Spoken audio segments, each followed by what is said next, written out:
Oke, selamat malam teman-teman semuanya. Selamat hari Jumat ya. Bisa nyala nggak ini chatnya ini? Saya mau menyapa semuanya. Wah, namanya peserta yang nomor satu ya. Kelvin Immanuel, Randy. Malam Randy.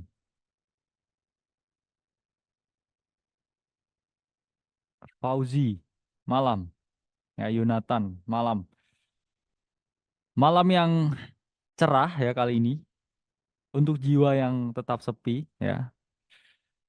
Nggak ada yang pacaran nggak ini hari Jumat ini? Ya, webinar semuanya. Jomblo, Prof. Masih jomblo tuh ternyata ya. Saya kira setelah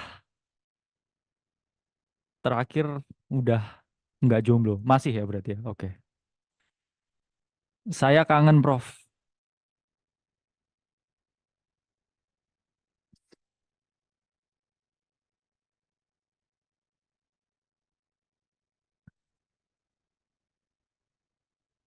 Wah, HSS pada nonton ini semuanya. Ada saya loh ya. Tapi saya nggak ikut tinju ya. Udah babak belur soalnya ya. Kena bulian netizen. Member lah lebih tepatnya. Udah babak belur. Ya. Udah nggak bisa fight ya.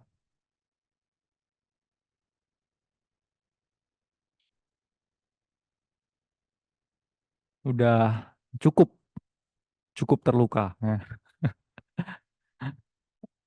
Datang kah ini seribuan orang ini?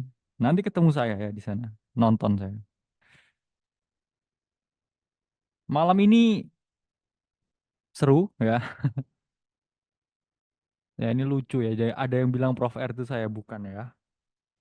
Ini pasti yang member baru ya yang nggak tahu ya. Yang member lama kan udah pernah live sama Prof R kan suaranya kan beda kan. Ya. Ya webinarnya kita reschedule teman-teman ke hari besoknya. Ya, saya dipaksa nonton. Nah, saya inginnya di sini ya sebenarnya.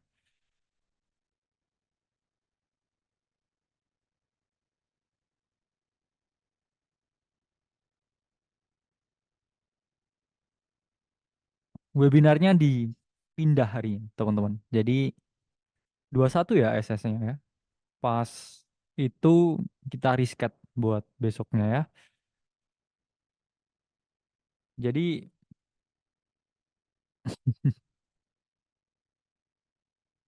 oke, Bitcoin what a short squeeze tadi pagi. Jadi emang format kita rubah semuanya. Format dari segi konten ya, dari segi visual, dari segi penyampaian, ya dari segi isi dan lain sebagainya memang give us time ya. We are doing our best ya. Banyak yang suka sekarang kan formatnya di mana jauh lebih efektif one way dan teman-teman bisa lihat benefitnya clarity ya, kejernihan di kita yang membuat konten. Jadi setelah webinar kayak gini ya, teman-teman, setiap minggu 2 kali ya, kuliah apa aja yang dikuliahin semuanya ya, basics finance, kemudian bisnis ya, kemudian crypto, trading, investing, tentang blockchain juga ada dan lain sebagainya.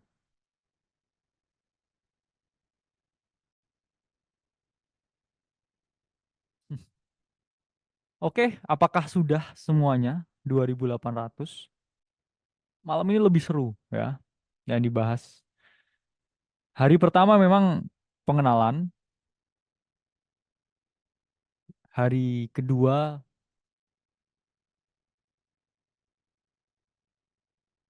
melatih mental, hari ketiga kita akan ngomongin naratif ya.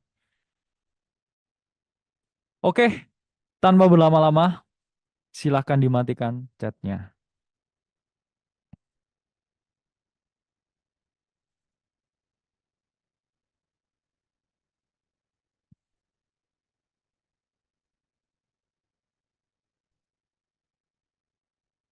Oke, selamat malam. Nah, saya ulang, kepleset ngomongnya.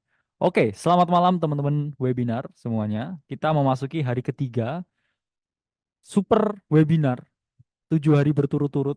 Ya, ini kayak perayaan pesta ya orang yang nikah di desa ya.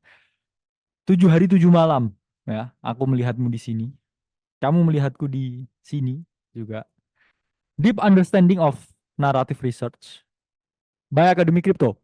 Jadi ini menarik ya, topik tentang naratif. Naratif sama dengan narasi, narasi sama dengan cerita. Jadi hidup itu adalah sebuah cerita ya sebenarnya. Begitupun juga di kripto ya. Ada cerita senang, ada cerita sedih. Itulah hidup. Ada cerita naik, ada cerita turun ya. Dan hari ini kita akan bahas deep understanding of narrative research. Jadi kita udah ungkapkan ke teman-teman semuanya berkali-kali bahwa memang narrative research itu memiliki probabilitas 50% untuk menentukan keberhasilan ketika kita trading slash investing di market cryptocurrency. Di sini akan dibahas secara detail mengenai bagaimana caranya mengimplementasikan narrative research. Yang mana tingkat urgensinya, ke- keberhasilan ya dari suatu trading ini setengahnya dipengaruhi oleh naratif. It's all about naratif. Semua itu tentang cerita. Kenapa setelah kamu melihat film itu rasanya berkesan? Karena pasti kamu mengikuti ceritanya, kamu mengikuti alurnya. Ya, ada perkenalan, kemudian ada konflik, kemudian ada resolusi dan juga ada ending. Itu seperti film. Jadi film itu kenapa setelah melihat film kamu jadi kayak mind blown ya? Karena ada story di situ. Jadi memang sama seperti cerita apapun ya, teman-teman. Pertama tuh fase perkenalan ya. Setelah itu fase konflik. Nah, setelah konflik ya biasanya penyelesaian. Nah, baru setelah itu fase closing dan ending ya. Jadi in every story ya, kita mengenal yang namanya memang ya suatu kisah ya. Dan ini pun juga sama, kamu trading altcoins, kamu menggunakan narrative research, ini selalu ada yang namanya perkenalan ya. Ada konflik ini memuncak ya, resolusi, penyelesaian, baru cooldown lagi ya. Hampir di semua cycle ya, entah itu cycle jangka pendek atau cycle jangka panjang, ini selalu seperti ini patternnya ya. Ada gejolak ya, perkenalan, nah habis itu mulai ada konflik, harga naik, kemudian di atas ada resolusi atau penyelesaian, dan kemudian harga mengalami penurunan. Nah itu adalah siklus ya di market. Semua chart yang kamu lihat ini pasti seperti ini polanya ya. Entah itu chartnya Bitcoin, entah itu chartnya Ethereum, entah itu chartnya berbagai naratif-naratif yang ada, ya, berbagai aset di market crypto itu selalu punya cerita, ya. Dan kita bisa melihat ada emosi ya di cerita itu. Jadi kita seperti melihat ya drama ya, sandiwara ya. Dalam artian ketika kita melihat market, ya, kalau kamu memang sangat jeli ya dalam melihat, ini pasti kamu melihat siklus seperti ini, ya. Endingnya seperti ini. Dan memang di naratif di kripto juga hal yang sama. Kamu melihat suatu naratif ya, narasi adalah cerita maksudnya. Oke. Kenapa saya ungkapkan naratif research atau analisa cerita ini sampai 50% tingkat keberhasilannya. Karena sebagus apapun pemerannya, aktornya, sebagus apapun set filmnya, sebagus apapun kameranya, kalau ceritanya itu sampah ya, saya keluar bioskop nggak akan terngiang-ngiang. Ya. Selalu dibangun dengan cerita. Sama nih ya dengan apapun. Meskipun kamu punya pasangan gebetan, settingnya se-dreamy apapun ya di Disneyland ya. Kemudian pasangannya good looking dan lain sebagainya. Tapi kalau nggak ada cerita di situ, that's it. That's nothing ya. Jadi memang yang membuat hal ini menarik ya, yang spice things up itu adalah ceritanya. Itulah yang membuat kenapa trading di market crypto sekarang kamu harus ngikutin ceritanya apa. Karena semua tentang cerita ya. Ada rasa kalau ada cerita ya. Semua tentang cerita. Dan di market pun juga sama ya. Kamu harus ngikutin ceritanya apa. Sama aja dengan film itu tadi ya. Kalau nggak ada ceritanya, ya kamu nggak akan memiliki kesan apa-apa. Dan di sini kita akan bahas ya gimana breakdown melihat cerita tersebut. Ya. Nah, ini platform Duna Analytics, kreatornya CryptoCoreo. 4 tahun terakhir ini, market crypto ini market yang penuh cerita. Di mana saya ungkapkan di modern day of crypto trading, ini udah nggak zaman. Ya. Beli apapun naik, semua orang jenius di bull market, nggak. Karena ada cerita ya di situ. Di mana teman-teman di sini harus memperhatikan banyak hal.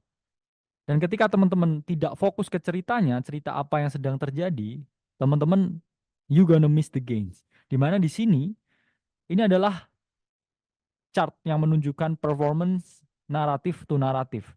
Ini ada top 5 coins ya, layer 2, AppChain, DeFi Blue Chips, LSD, LSD layer 2, DEX, Props, RWA, GameFi, GambleFi, AI, NFT.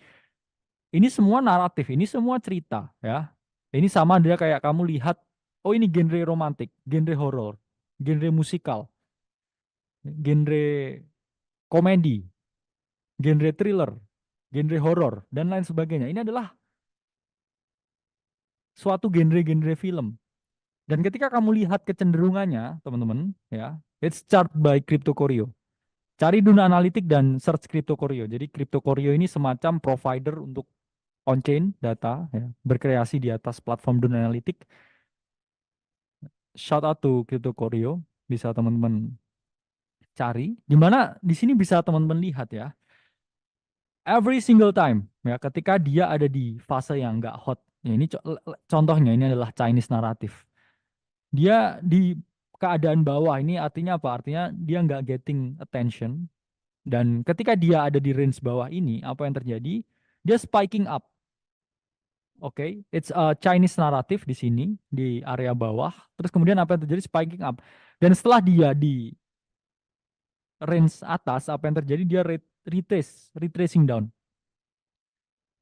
Dan lihat ya setelah di bawah lagi dia pumping up lagi. Semuanya ya. Misalkan ini kita lihat ada AI ya, dari bawah spiking ke atas, dari bawah ke spiking ke atas. Nah, ini bisa teman-teman gunakan untuk melihat ya, naratif apa yang kira-kira akan bergerak. Jadi ini adalah salah satu tools yang bisa teman-teman gunakan. Nah, apa yang bisa kita lihat dari chart ini? Kita melihat bahwa 4 tahun terakhir ini kurang saya zoom out ya. Tapi 4 tahun terakhir 80% it's all about naratif. Contohnya apa? Misalkan di sini yang lagi mau gerak ya. Naratifnya ini adalah let's say ya cyber security di sini. Terus kamu positioning ke naratif yang lain. Naratif yang memang udah sunset di sini ya. Contohnya ini yang udah sunset, misalkan ini contoh ya RWA, misalkan kamu masuk di sini RWA. Ternyata dia mau sunset, padahal di sini yang mau gerak GameFi misalkan.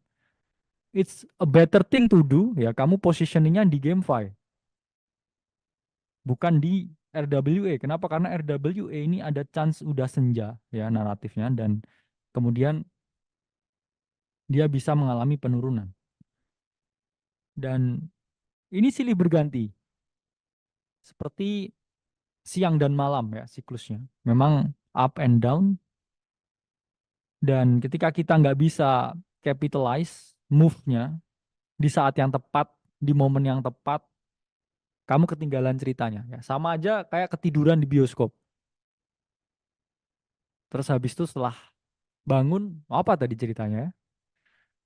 Karena kita harus ikutin teman-teman ceritanya. Kalau kita mau dapet cuannya ya, harus tahu ceritanya. Dan banyak sekali tools. Ini bukan hanya the only one tools. Sangat membantu baik Crypto Corio. Saya bilang ada istilah ya, narratives is the new currency. Apa itu? Trading crypto tanpa naratif itu impossible. Sama aja ketika teman-teman, ya itu tadi ya, nonton film tapi nggak tahu ceritanya. Ya, cuman visual-visual aja. Misalkan teman-teman lihat drama Hong Kong ya, tanpa subtitle. Ya, secakep apapun pemainnya, ya, semerdu apapun suaranya, visualnya, you know nothing. Dia ngomongnya nyong nyong nyong gitu ya. Tapi nggak ada subtitlenya bos ya kan. Apa ini ceritanya ya? Kamu hanya akhirnya wondering ya. Dia lompat-lompat dan lain sebagainya. Narrative is the new currency. Tanpa adanya naratif, kamu nggak akan bisa positioning dengan maksimal di market. Itulah kenapa penting naratif harus teman-teman ketahui. Jadi apa alasan yang mendasari bahwa naratif trading ini menjadi penting, menjadi relevan, menjadi harus, menjadi kewajiban belakang ini? Ada 5 hal yang menyebabkan naratif trading ini menjadi sangat dominan akhir-akhir ini, beberapa tahun terakhir. Karena market ini semakin lama semakin didrive oleh sentimen. Nggak usah jauh-jauh, kemarin ada sentimen perang, turun, ya, semuanya turun. Terus kemudian adanya naratif halving, ya, juga memberikan gejolak tertentu ke market. Ditambah lagi juga banyaknya influencers dan juga social media itu memberikan dimensi yang khusus di market memang. Dan kemudian ya, yang menyebabkan ini menjadi sangat menarik karena kripto ini baru kan. Ya, jadi nggak ada historical data sebelumnya. Banyak yang naratif ini sifatnya kita masih menerawang ya. Kita tidak tahu secara pasti, tapi kita masih mencari tahu ya yang pasti. Nah, dan ketiga, adanya jembatan atau bridging antara TradFi, traditional finance dengan dunia kripto. Dan terakhir, teman-teman harus memahami yang namanya narrative rotation. Jadi semua ini dikonsep. Itulah kenapa di sini teman-teman harus lihat 5 hal ini untuk memahami bahwa narrative is everything di market kripto saat ini.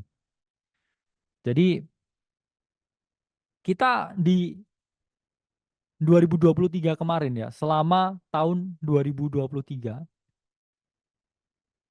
naratif yang disajikan di market itu tentang ETF ya, Bitcoin Spot ETF, Bitcoin Spot ETF, Bitcoin Spot ETF. Every single week kita dengar narasi itu di berbagai berita ya, di berbagai media, di berbagai social media.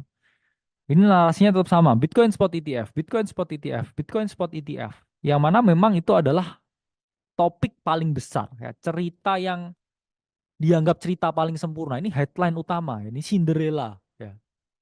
Itu adalah spot ETF di tahun 2023.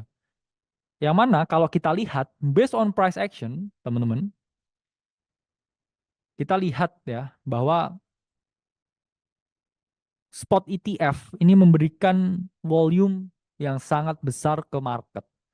Jadi pergerakan market terutama Bitcoin itu sangat didrive oleh narasi ETF di tahun 2023.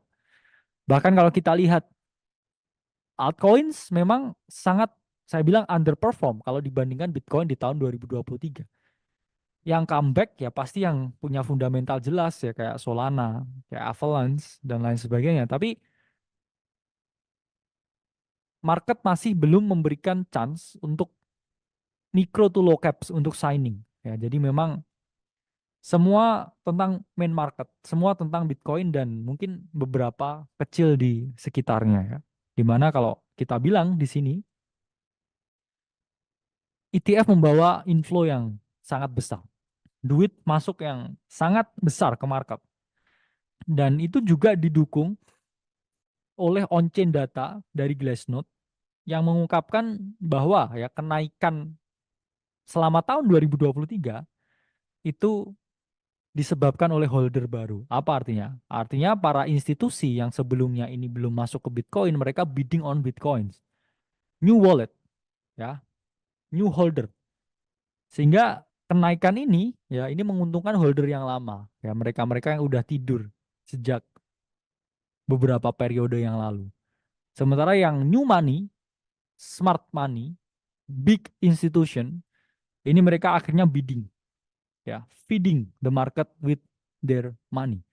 Jadi digelontorin semua duitnya masuk, para holder baru ini mereka nggak mau ketinggalan the big narratives, yaitu adalah Bitcoin Spot ETF approval yang secara historis itu menyebabkan kenaikan hampir semua aset lain ya yang disahkan ETF-nya, sehingga kita melihat new money is coming to market selama tahun 2023, dan yang diuntungkan ya jelas holder lama ya, mereka duduk-duduk santai selama bear market, wah tiba-tiba reverse nah marketnya karena ada narasi spot ETF. Dan harapannya kelak ini juga kalau spot ETF-nya ETH disetujui, ya kita berharap ya itu akan memberikan positif impact ke market dari Ethereum. Yang mana kalau Ethereum positif, altcoin itu juga akan positif. Tapi ya harapan ya kadang membunuh ya. Jangan dibunuh harapan, tapi kita prepare ya for the worst ya. Tapi tetap juga maksimalin peluang kalau memang ada narasi ETF-nya Ethereum. Kita baru juga bisa positioning at least ya di Ethereum-nya itu sendiri. Karena Ethereum itu udah kayak ibunya semua altcoins. Dan yang baru aja ya terjadi, Dencun update, ini kan kaitannya sangat erat ya dengan layer 2 ya. Bagi yang sering tanya, Bang, layer 2 gimana, Bang? Ya. Progresnya gimana, Prof? Nah, ini memang data by Mesari menunjukkan kalau update-nya Dencun update ini memberikan positif impact ya in overall di market. Di mana di sini kita lihat ya, fee-nya jauh lebih menurun. Entah itu dari Arbitrum, Optimism, Base, dan lain sebagainya. Ini menunjukkan penurunan fee ya yang cukup signifikan. Dan memang ya kita juga melihat dari token terminal berbagai layer 2 ya. Manta OP Arbitrum. Manta. Ini fee-nya memang turun dengan cukup signifikan. Kalau teman-teman bisa lihat pasca Dencun update. Ya, revenue juga getting better. Itu artinya apa? Artinya mulai banyak digunakan ya berbagai layer 2 ini. Cuman pertanyaannya ya, kok ngedam harganya? Gimana ini kan katanya layer 2 ya, tapi kok harganya turun? Karena tiba-tiba ya, nah ini sama aja ceritanya tuh seperti ini ya. It's all about story guys ya, tentang cerita ya. Ya. Jadi ceritanya seperti ini ya. Di sini ada Dencun update ya. Nah, yang terjadi ya price actionnya ini udah mulai naik seperti ini. And then suddenly what happens? Ya, setelah itu tiba-tiba ada berita ya SEC menunda ETF-nya Ethereum. Ya. And see what happens with the market. Setelah berita ya, ganas ya dari SEC di sini ya. The whole layer 2 market ya, saya bilang mantap lah ya, and teman-temannya. Ini malah tanking down begini ya. Dan sekarang ya ditambah lagi ya, ini the deadly news ya. Ada berita war yang mana menyebabkan ya ini mengalami penurunan seperti ini. Jadi itu yang terjadi di market. Saya memang nggak sempurna, ya, banyak kekurangan. Tapi saya sudah pertimbangkan banyak faktor sebenarnya ketika call Manta itu ya. Pertama saya lihat potensi out season, kedua ada Denkun update yang memang ternyata berhasil. Ketika udah di 3,1 ya setelah call breakout ya, dan Manta sempat keempat, ya itu saya lumayan confidence ya. Sampai SEC drop the bomb. Drop the motherfucking bomb. Saya sempat nervous ya, tapi retest lagi ya di area supportnya, dan ternyata bom selanjutnya dari Iran. Ya, jadi that's what happens ya. That's what happens. Dari 3,1 ke 4 ya, sempat ya naik hampir 40%. Tapi that's not the case ya. Karena take profitnya di 5 dan di 5,5 ya.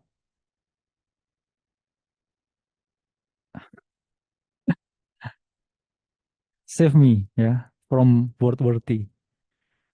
Jadi kalau kita lihat ya data by Kaiko, Ethereum dan juga Layer 2 performance itu kasihan sebenarnya. Kenapa? Karena setelah Denkun update ya, harganya malah tambah turun. Karena ternyata di sini dibom ya SEC. 2 hari setelah ini ya, di peak high-nya ini di 14 Maret. Setelah Denkun update ya, setelah itu SEC drop the bomb. Ya, boom. Dan semuanya tanking down ya, karena semua ini expecting ya, ini ketika dia change of character di sini breakout guys semuanya ya. OP, Matic ya, Arbitrum ya, bisa kamu lihat chartnya ya. Manta ini udah di $4 yang di sini ya. Ketika setelah Denkun update ini.